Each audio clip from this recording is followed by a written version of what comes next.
Democrat of the day, we head to 5A. John Persell is kind enough to join us today to talk about his campaign, trying to get back to St. Paul and how things are going up there in the district of 5A. John, thank you very much. I appreciate the time. Well, I appreciate you asking me. My pleasure. You, of course, you did serve in the Minnesota House for a while, correct? I served for 8 years. I did, yes. All right, and you lost last time around in 2016, but you obviously, I'm presuming because of the way things have gone in this country and in this state and in 5A, you said, you know what, I think it's time I need to get back into St. Paul.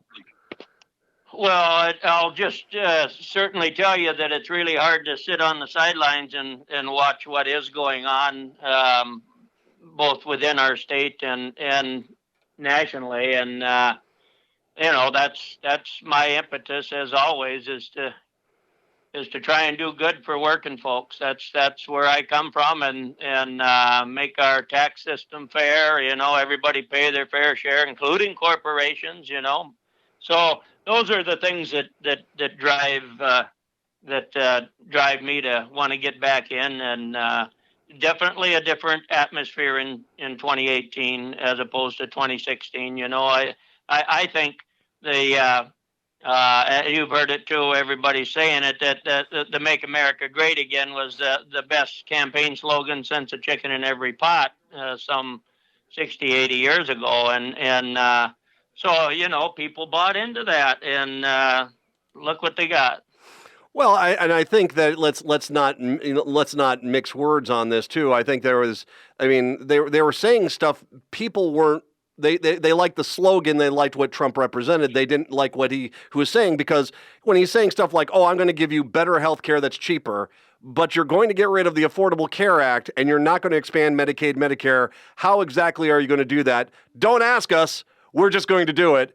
Or we're going to get Mexico to pay for the wall. I mean, there was a lot of people that wanted that to support that guy. There was a lot of people that had to turn off a lot of their thought process and just go with the slogan, because the reality is he was promising things that were just never going to develop. And as a young man on the farm decades ago, I cleaned a lot of barns that were full of the stuff that Trump espouses. So. That's it. We all know now where he's coming from, and those who try and protect him. So, but we're on a path here in Minnesota and perhaps nationally to turn this thing around. I feel real good, whether I'm door knocking or phone calling or going to. If you know my district at all, I represent the Leech Lake Indian Reservation, District 5A. So I go to a lot of powwows, and they're just a wonderful social event, and talk to people, parades. It's all been very positive for the things that we progressive Democrats stand for. Do I know your district? I used to live in your district way back when I was on KKBJ up there. Oh, sure. Yeah. Okay. Yeah, you betcha. You betcha, indeed. We should mention your district. Let's describe it here. You've got Bemidji on the far western side of your district. You've got a huge district out there. 5A is very big. It's pretty large. I don't know if it's the largest in the state, honestly. Some of the more northwestern districts are very large as well. But geographically, I describe the district as the Leech Lake Indian Reservation and the city of Bemidji, and throw in a couple other smaller towns, important towns, mind you, Walker, Hackensack, Longville, those areas. And that's, the district has a lot of room in between houses in some places, and then got some population centers such as Bemidji. And but it's a pretty good sized district. Would certainly put on the mileage in a campaign year, getting around 5A. Well, and you what you described there, I mean, you do have Bemidji, which is a good-sized town, Bemidji State University, of course, over there. But you have one of the great appeals of 5A, which is some of the most beautiful country in the state. It is truly just gorgeous territory, almost more lake than land, and it really is one of my favorite places to be. How has been the door knocking going this time around? I mean, that's a lot of area to cover. It really is, but very positive. I just give you an anecdote from today. As a matter of fact, I still work part time for the Leech Lake Tribe, and I was done working, and I was putting up a sign over in Cass Lake on my way home, and a lady in a van pulled up to where I was, and out the window said, "Do you have a sign I can take home? I want to put one up too," and told me where she lived and all that. And you betcha. So I went and got a sign and put it in her van, and off she went. So that's just one indicator of how things are going. People are wanting to get involved, wanting to let their voice be heard, and if those voices and the goodwill that I've experienced, if they turn into votes, this is going to be there's going to be Democrats winning elections in Minnesota. John Persell joining us, District 5A, Democrat of the day, running for the 5A seat. What is the issues right now that as you go around 5A, what are the issues that you're hearing as the primary concern for your constituents? Well, I think it's in 5A and likely universally in Minnesota and elsewhere, the healthcare. Yep.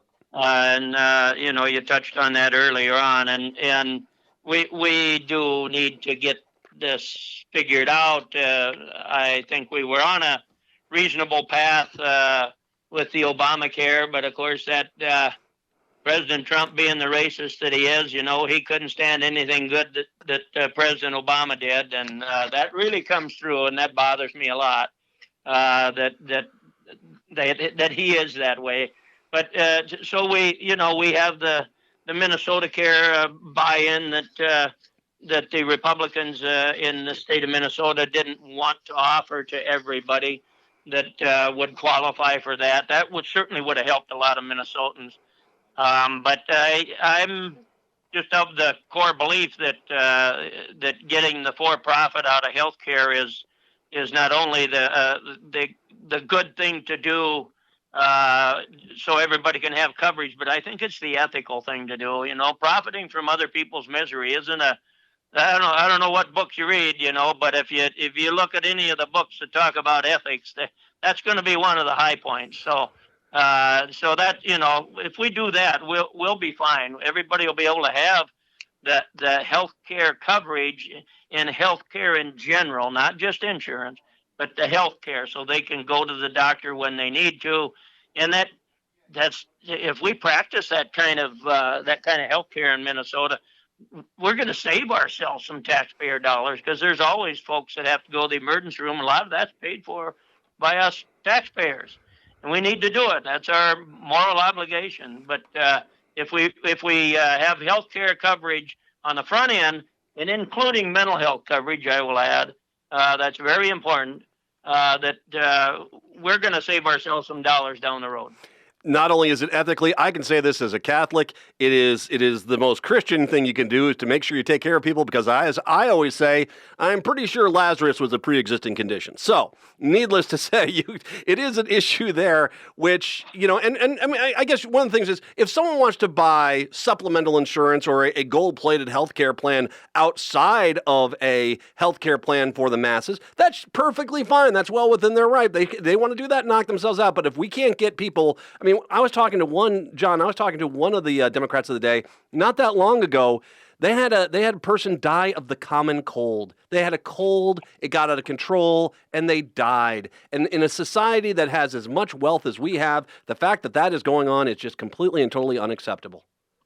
Absolutely, and I recollect just recently there was a pneumonia case that may be that, it's certainly similar to what you described, but a common cold, and you get the pneumonia bug, and it gets serious in a heartbeat. So, yeah, we just let's be proactive with our health care, and I hear a lot about the trepidation, shall I say, from working folks on what this new federal tax system is going to bring, and it certainly appears that it is coming down on the side of corporations and cutting their tax rate. And I don't have a problem with lower tax rates as long as we're able to pay for what we want to pay for, roads and bridges, etc., sewer and water. And but if we cut taxes, then something isn't going to get paid for, or it has to get paid for in another way, and whether that's at the federal system or in our state government.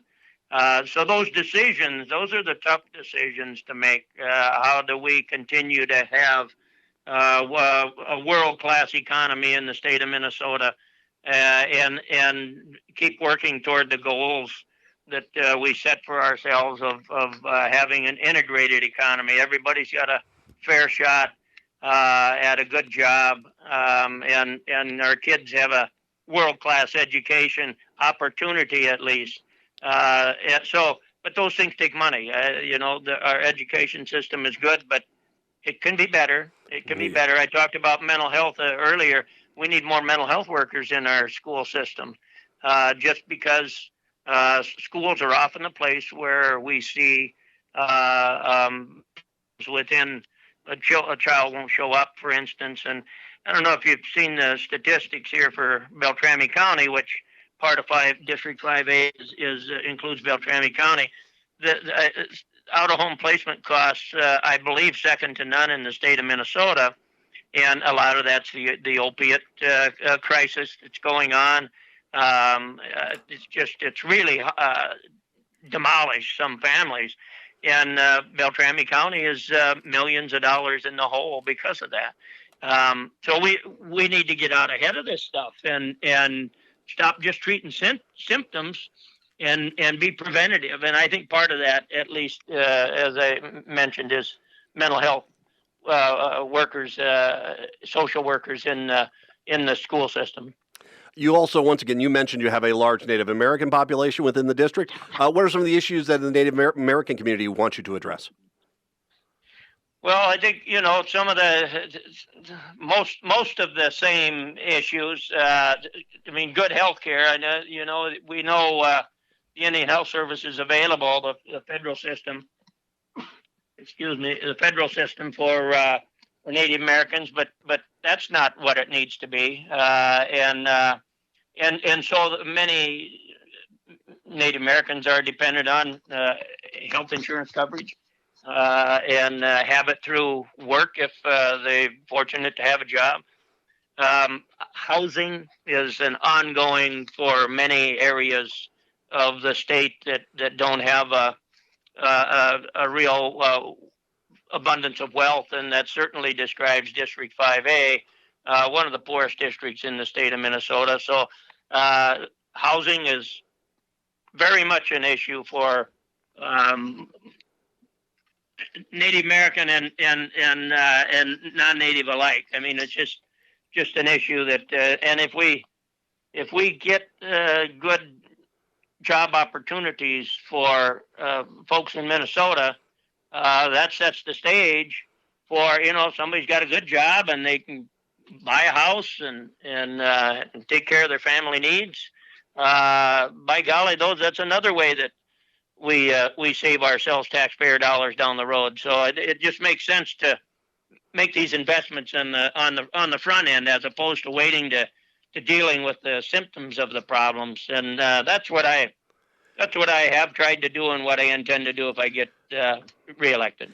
The legacy of Wellstone is alive and well, and John Persell, for goodness sakes. 5A is where this is at. Now, this is, John, the segment I always say, hey, you're in Minneapolis, St. Paul, great. You got a DFLer there. Help that local DFLer. But if you can, and your district seat is looking okay, get up to 5A. John has been to the Minnesota House. We need to get him back in the Minnesota House. We need to show that 2016 was a fluke, and that we can get John back into St. Paul to help out his district and help out the DFL. John, what's the best way for people to get in touch with your campaign? Well, probably just Google johnpersell.com. That my website, and any information that anybody would want to get a hold of me or other campaign staff is available at www.johnpersell.com. So that's probably the best. And if anybody calls you and says how do you get a hold of John, you give him my phone number. So okay, I'll do that. All right, johnpersell.com. That's JOHNPERSELL.com. I'll link to everything a little bit later on today, and so you can find it on my social media websites as well. John, what an absolute privilege. I really do hope we can get you back in St. Paul. I really appreciate the time. Thanks for being Democrat of the Day. Thank you very much for this opportunity, Matt. Thank you much. My pleasure. John Persell, 5A. Dang, I want him back in St. Paul.